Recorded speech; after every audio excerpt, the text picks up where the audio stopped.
Jansangram news, बातमीची सत्यता हीच आमची ओळख।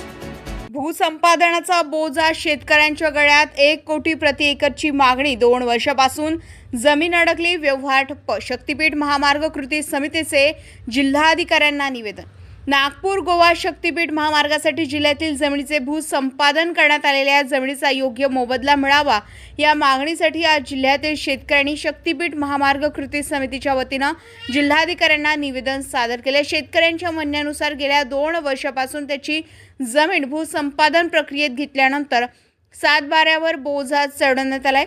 2 वर्षापासून प्रस्तावित असलेला नागपूर गोवा शक्तीपीठ महामार्ग ज्याची पूर्ण महाराष्ट्र वाट पाहत आहे, पण शासनाने अजूनही आमच्यापर्यंत एकही अधिकारी आमच्याकडे पाठवला नाही की मोबदल्यासाठी नाही। आणि त्यानंतर 2 वर्षापासून सर्व शेतकरी वाट पाहत आहे की भूसंपादन कधी होते, लवकरात लवकर भूसंपादन करावं यासाठी आज आम्ही सर्व जमा झालो। आणि शासनाने मोबदला सुद्धा सांगितला नाही आम्हाला। एक बोजा चढवला आमच्या 7/12वर,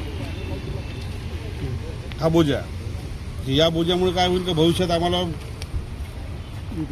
विक्री थांबेल, त्यानंतर क्रॉप लोन जर घ्यायचं असलं ते थांबेल, किंवा भविष्यात कोणाच्या मुलीचं लग्न आहे त्याला 2 एकर विकायचं आहे, ह्या विक्री थांबेल। ह्या सर्व मागण्यासाठी आज आम्ही कलेक्टर साहेबांकडे आलो। त्यामुळे जमीन व्यवहार, बँक व्यवहार, पीक कर्ज तसेच खरेदी विक्रीचे व्यवहार पूर्णपणे ठप्प झाले असून शेतकऱ्यांना आर्थिक अडचणींचा सामना करावा लागत आहे। शेतकऱ्यांना समिती गठीत करून मोबदल्याबाबत चर्चा करावी, शेती मूल्यांकन आणि भावबाजीबाबत शेतकऱ्यांना लेखी द्यावे या मागणी करून महाराष्ट्र शासनाने लवकरात लवकर जमीन अधिग्रहणाची प्रक्रिया पूर्ण करून प्रति एकर 1 कोटी रुपये मोबदला द्यावा अशी ठाम मागणी शेतकऱ्यांनी केली आहे।